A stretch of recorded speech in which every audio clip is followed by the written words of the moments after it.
146 appearances for the club over 13 seasons, but you've made the difficult decision to call it time. Yeah, I made this decision a while back. I told Jockey start of the year, end of pre-season, that this was going to be my last, and it feels at the right time. They say when you know, and yeah, it's going to be my last couple of games. Hopefully, finish strongly at the end of the season, but that'll be me. There's a couple of reasons. Like you said, it's been 13 years. Been lots of highs, a few lows as well.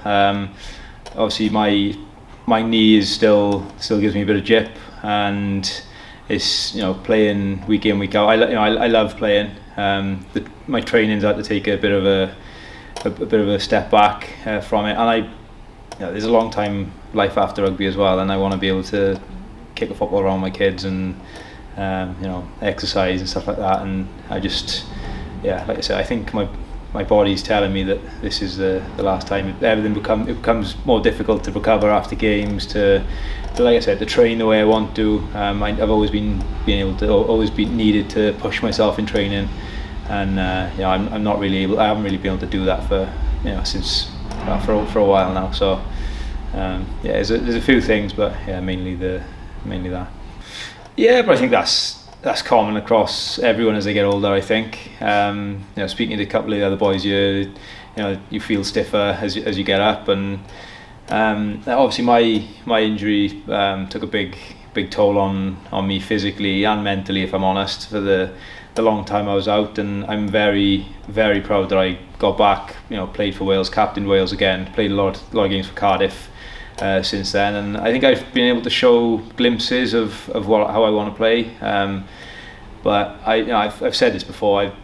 I've always been able to push myself. I always need to push myself to get the confidence, and it's become more difficult for me to do that regularly. I sort of have 1, 2, 3 good games in a row, and my knee reacts, or I feel good. I start pushing myself in training, and my knee lets me know about it. But like I said, I can still play. It's just being able to train is difficult, and just not quite to the level that I want to.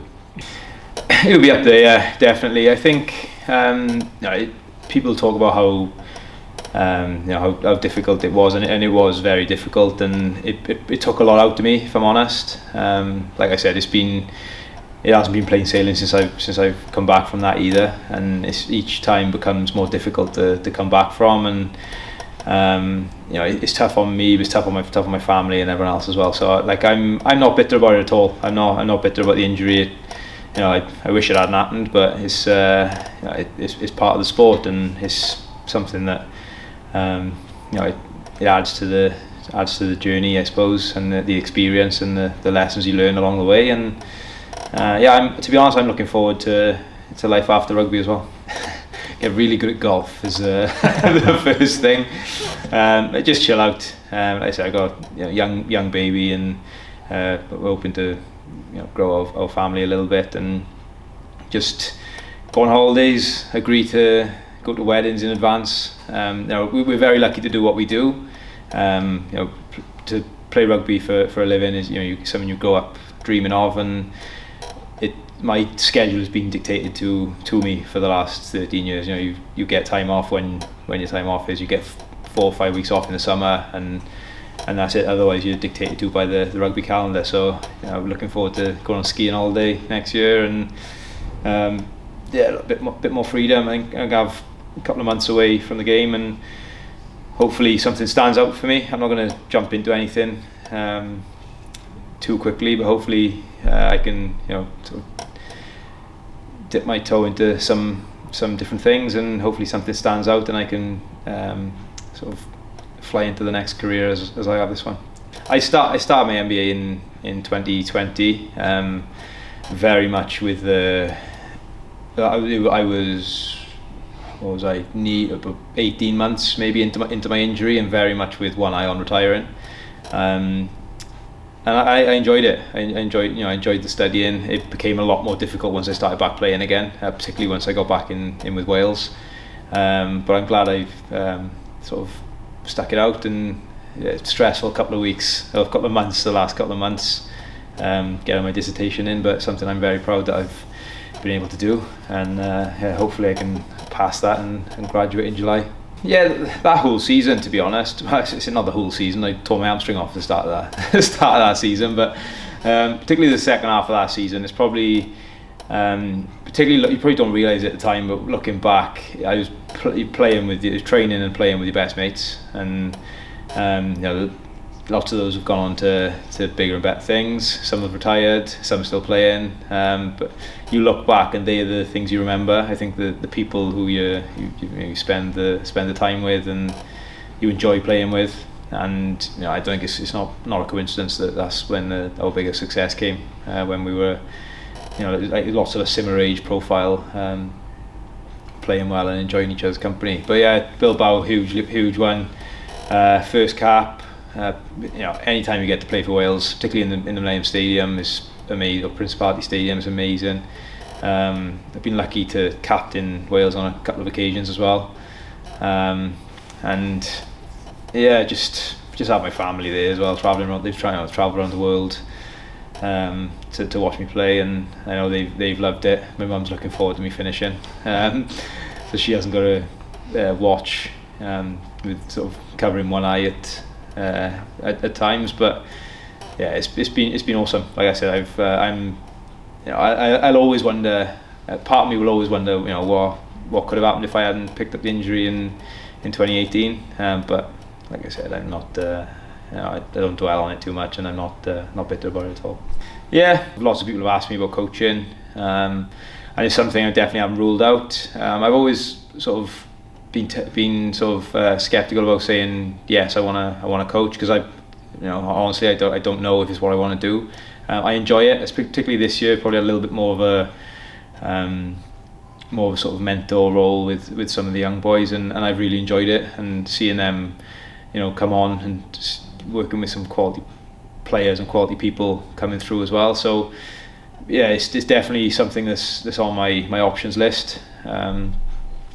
We'll see if the opportunity comes up.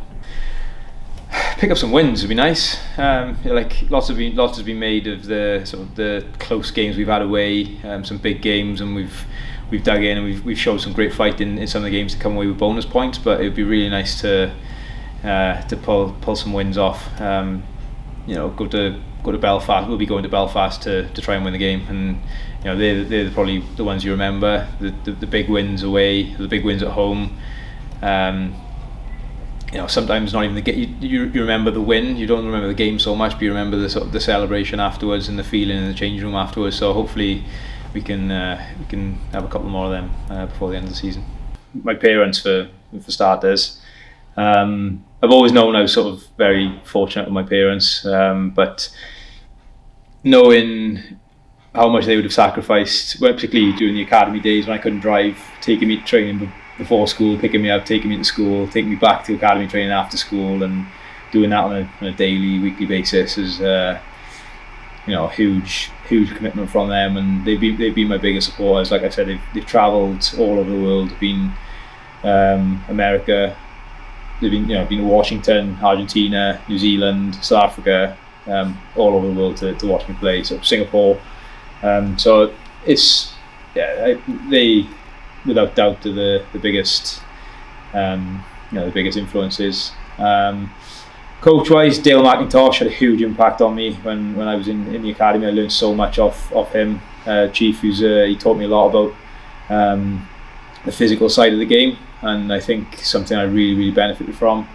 Danny Wilson, Lawson Jones, there's so many people to name. Probably one of the players who had the biggest impact on me, I'd say, is probably Ellis Jenkins. I grew up not far from where Mellon lived, and he was always a bit of a legend around where we were, and being able to play with him, play alongside him.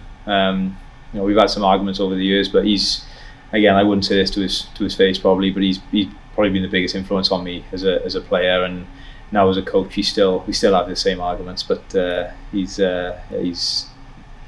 been big. And probably more recently, my wife, just watching me struggle through injuries and patching me back up, and dealing with me when I'm throwing my toys out the pram and being stroppy when things aren't going my way. But yeah, so many people, and just anyone who's had any sort of impact on my career, just want to say thank you.